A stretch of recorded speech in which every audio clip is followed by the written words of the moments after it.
I'm back. Hey, what is going on, everybody? Aaron here from Break the Internet, and welcome back to another Snapchat video today on the channel. Now, you may notice a few different things. Number one, this mic doesn't work, so you're getting the on-camera mic audio, and my voice also is not sounding the best, and that's the only reason this video is coming out a day late, is because yesterday I couldn't really talk, but we're doing it today. Anyway, guys, today we're going to be taking a look at Snapchat update version 9.32.0. Now, this is a pretty big update, and a lot of people are kind of confused about it, but it really isn't too much different. There's a couple new buttons, and Discover has been changed completely. So, of course, we're going to go through everything you need to know about that, and of course, as always, please let me know if you have any questions in the comment section below.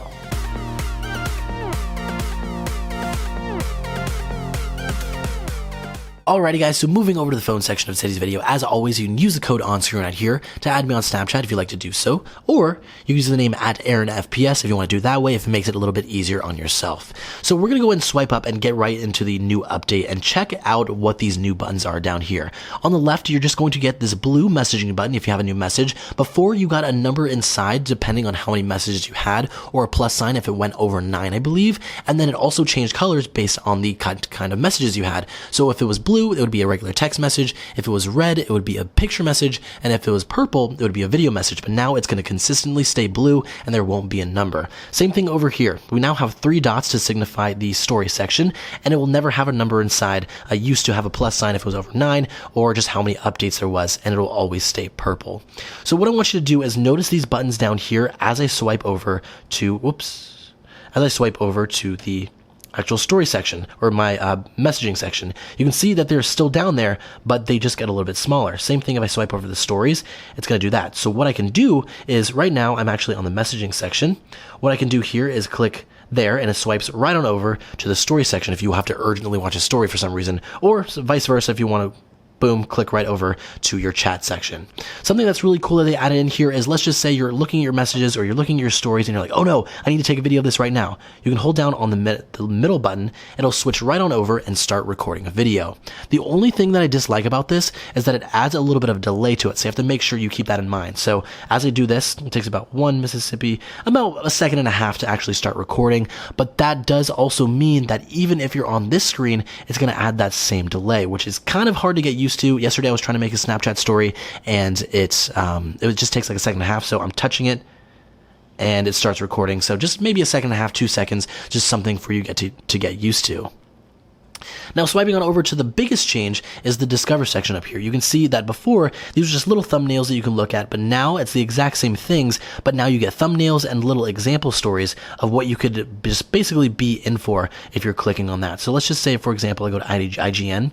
It's the same story, but what I want you to do is actually see what happens when I get to the end of this story.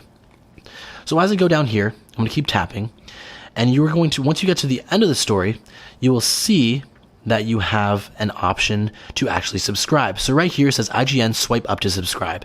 So once I swipe up, I am now subscribed to this story, and what's going to happen is it's going to be placed down here. So I have my recent updates, and I go down here. I do have a lot, so I have the recent updates, and then subscriptions, so IGN, but it shows a little check mark to know that I've already done that one, and then the live stories. So these are the live stories, the finals, the CMT Awards, the Dragon Boat Festival, and the I Love Miami. So you can see that right there, subscriptions is going to be right under all my recent updates. So if I swipe over one more time, same thing as before. There used to be all the little thumbnails, but now you can see that they're all kind of, there's some that are bigger, some that are smaller, some that are actually, I guess, more highlighted than others. And also in here, you're going to go ahead and see the live stories. So if I swipe up here, you can see that you have Sweet, BuzzFeed, Comedy Central, Cosmopolitan, but now right here is one of the live stories, CMT Awards. So it's kind of mixed in. The live stories are kind of mixed in within the Discover. Right there, you can see the Dragon Boat Festival, and if you swipe all the way down, you can see that the check marks are on the ones that I've already watched. So if I go through Refinery, and I'll tap through, just kind of give you a little example of what it is. Boom, boom, boom. And right here, of course, I can subscribe once again. Shows that I subscribed, and then down here shows a check mark to show that I've already watched the entire thing. And then down, going once again to my subscriptions, now you can see IGN and Refinery 29 are under my subscriptions, the live stories, and then the rest of my updates are down there. So that's pretty much it as far as the new update goes. And then right there you saw it was kind of like it did a little transition. If you were to, let's just say, stay on this screen for a little bit, instead of looking at these, it like swipes over by itself to the next 4, which is kind of cool. And actually, if you just swipe your finger over, it looks like it goes to the next 4. Anyway, that's pretty much it. Main changes are within the Discover section, and then of course these little buttons down there, and something to get used to is just that little delay once you click the record button. And that is going to do it for today's video, guys. If you did enjoy, don't forget to leave a big fat like on this video. It shows your support, gets this video out to so many more people that may be confused about not only this update, but also the app itself. Also, right over there, there's an annotation to click on the previous video. And down below is a subscribe button where you can be subscribed and get notified every single time we upload a video on this channel. We have loads of awesome content coming in within the next couple of weeks. Anyway, guys, as always, my name is Aaron from Break the Internet, your #1 stop shop for Snapchat tips, tricks, updates, and everything you need to know about Snapchat. Of course, as always, guys, enjoy the rest of your day, and we'll see you next time.